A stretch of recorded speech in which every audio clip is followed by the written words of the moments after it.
right, so we are here today for the first London Business News podcast, actually. We have interviewed a business owner previously, as you might have seen on our YouTube channel, but today we were thinking of doing a podcast kind of reflecting on, some of the coverage that we've done on the London Business News website, but also trying to maybe give some tips to people who are interested in the London business, scene, and also who might be interested in some tips from business owners that we kind of got from talking to business owners in London.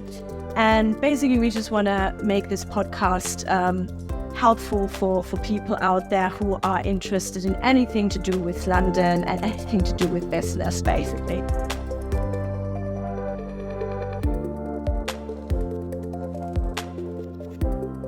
So today I have Anna with me. Hello. Thanks for joining. It's my first podcast. Yeah, very exciting. And we're very happy that Anna joined us also previously. As you might have seen, she's been with us covering some events and she's really good with video editing, as you might have noticed. So she's a great help for us at London Business News. And because she has been, out with us talking to business owners in London. Recently, we've been to, the markets, Covent Garden and Camden Market. And she's written a great article about that. You can find it on London Business News, of course. And we've also been to the business show, where we covered different exhibitors and speakers, exactly. And we thought it would be nice to share some of the insights and what we've taken away from those events, also speaking to representatives of business owners, because we feel that, London is just such an exciting place. And as you might know, London has this year again been voted the best city also the 8th time, according to Time Out, and also the Canadian Tourism and Real Estate Advisory Service. They have done a survey where they've put London at the top, and there is a reason for that, isn't there? Because London is just such a big business and finance and tech hub, and whenever we are out and whenever we talk to business owners, we do feel their passion, don't we, for their business. And I think like what I really realized, especially when we went to the market, and because those are obviously small business owners, they work really hard every day going to their stand and trying to sell their goods or products or whatever it is they're offering. But they're so passionate and they love their work, don't they? Yeah. And they really care about their customers as well, is what I felt. I think a lot of the time when we go to these sort of places, I don't know for you, but for me especially, I kind of go in expecting something different. And like, you know of these markets, Camden, but you never actually think about the people behind it, and then you go and speak to them, and it's just it's so interesting. Some of them have been there for years and years. I think we spoke to a couple that have been there for maybe 15 years, 20 years. That's crazy, didn't we? Every single day they're there, and it's so cool to see. I know, yeah, it's very inspiring, and I think that's one reason why London is always voted one of the best cities in the world, because it has so much to offer to people living in London, but also people visiting London.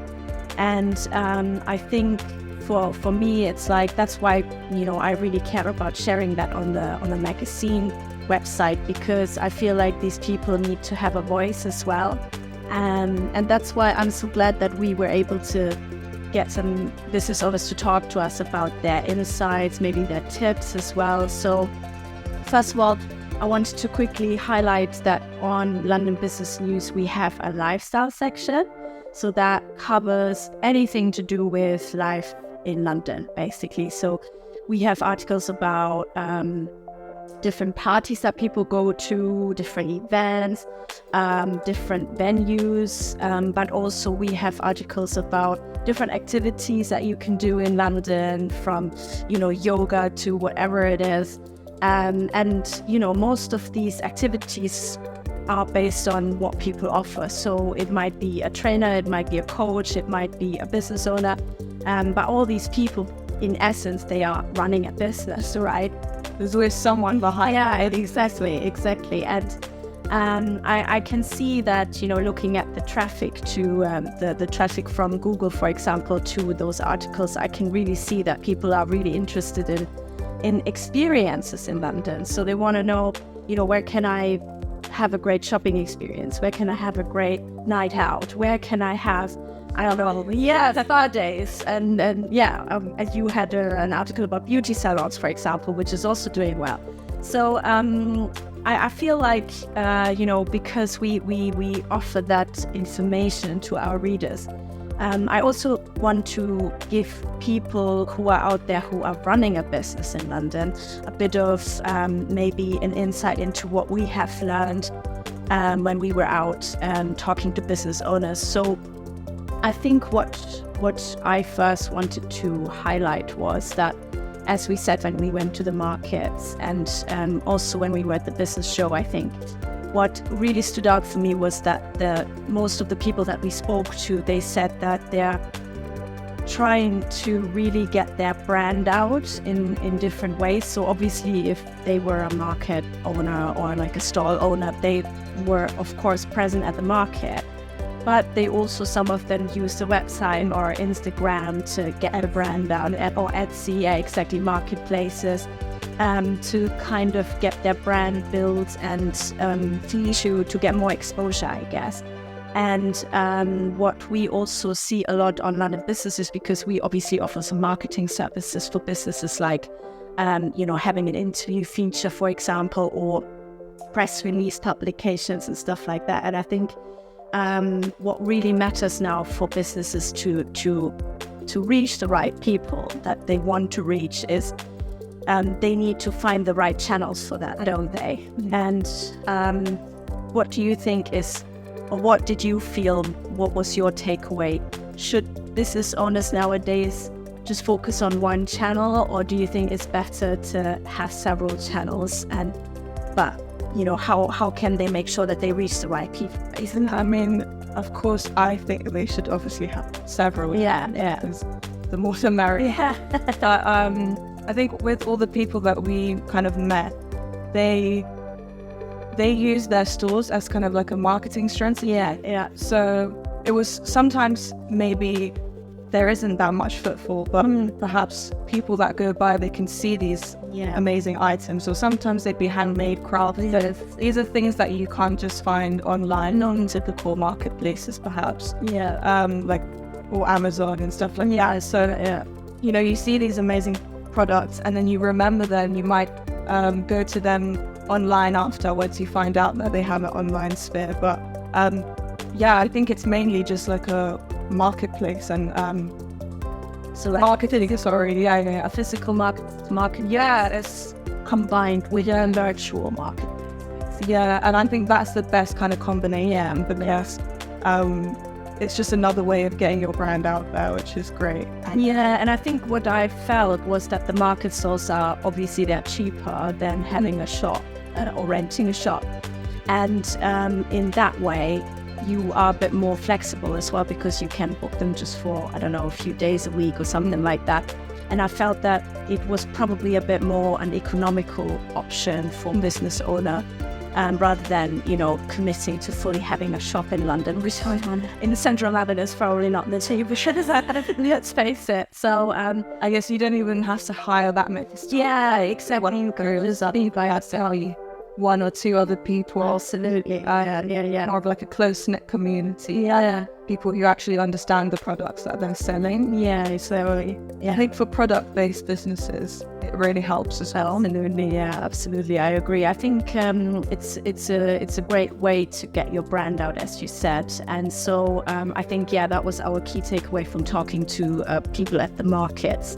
and that, you know, it's just a great way for them to sell, but also to make people aware of the brand, because the tourists that visit, for example, they might not come back to London, but they will then know the brand online, and they can order it from, you know, their website or Instagram or whatever or marketplace they're using. So I think that was a really good insight that we've discovered during that. And when it comes to the business show, for example, I think what I took away from there was that it's important to network and to make the contact with your customer as well.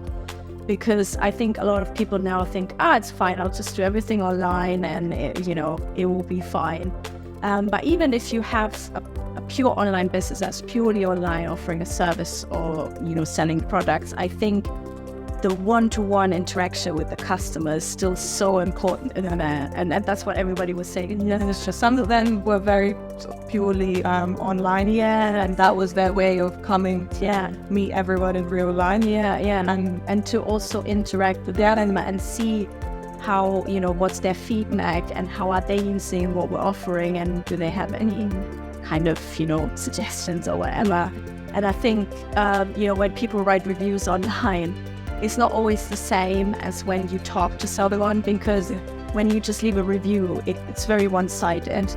But when you talk to someone about your feedback, it's so different, of course. So I feel that was another key takeaway for me at the business show, which I thought was really helpful for business owners, because the business show, obviously, apart from other shows that happen in London all year round, which is another reason why London is such a popular place, because there are so many shows happening all the time. It's crazy. But that was one thing that they all said. It was that they really enjoyed the communication with the customer. Absolutely. So that was another key takeaway. And I think for all businesses, big or small in London, I think if you really want to get people to interact with your brand, then that's the best way to do that. It doesn't have to be a show, but I think if you have a presence somewhere or you have a pop-up somewhere, whatever it is, like, try to get to people as well. I think it really helps. And even if it's just temporary, you know, in the summer, for example, there are lots of pop-ups in London happening, and to have that you know, interaction with customers is just so amazing. I think no matter what kind of business, it really does. I think so too. Not just product based. Like a lot of online service businesses are great. You know, we were talking to, for example, QuickBooks, which is an accounting software. So that's purely online, but they still wanted to see how are people using our software, you know, what is their feedback and stuff. And I think nowadays, to get people to also still come to the high street, I think there has to be an element of an experience, because people can obviously shop online now and it's convenient. But if you want to get them to your shop, or if you want them to come out, they want an experience. They don't just want, you know, to shop. They want the full experience. So, you know, now, for example, during the Christmas period in London, there's the lights and, you know, the food and everything, and that's why people come out to shop. And I do believe that that's another very important thing for the future of all businesses, is that if you want to survive in the high street, you really have to offer an experience, not just a product. Or so I think what our takeaway was that you know, like, London lifestyle is so interlinked with London business, isn't it? For me, it really shows that if I go to a market in London, I love going there, because what people offer, and that's the business side, that's the people that work hard every day, that come to their stand and that try to you know, give us a great experience. And that's what we're trying at London Business News as well, to kind of bring the world together between the business world and the customer world, basically. So we want to give all of them you know, a platform where they can kind of communicate with each other almost, so that we share tips for businesses but also for customers. And we recommend businesses, but we also highlight, you know, maybe what people need to be careful of, what they need to consider, and stuff like that. So we're kind of trying to be a platform that gives all of them a voice, basically. And what makes London, I guess. Yeah, exactly. I think, obviously there are also organizations in London that make a big difference.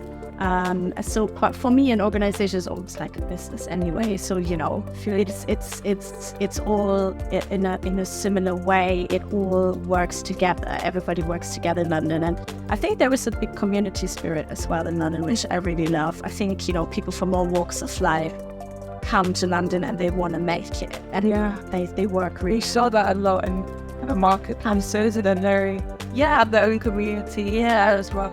Yeah, exactly. And as we said, all the events that happen in London as well, they bring people from all over the world together.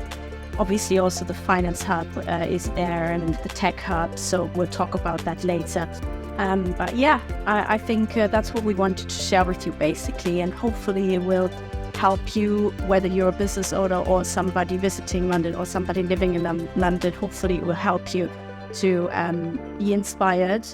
Check our magazine out. We have so many tips about London and anything you're looking for, whether it's lifestyle, whether it's business, whether it's technology, finance, property, hospitality.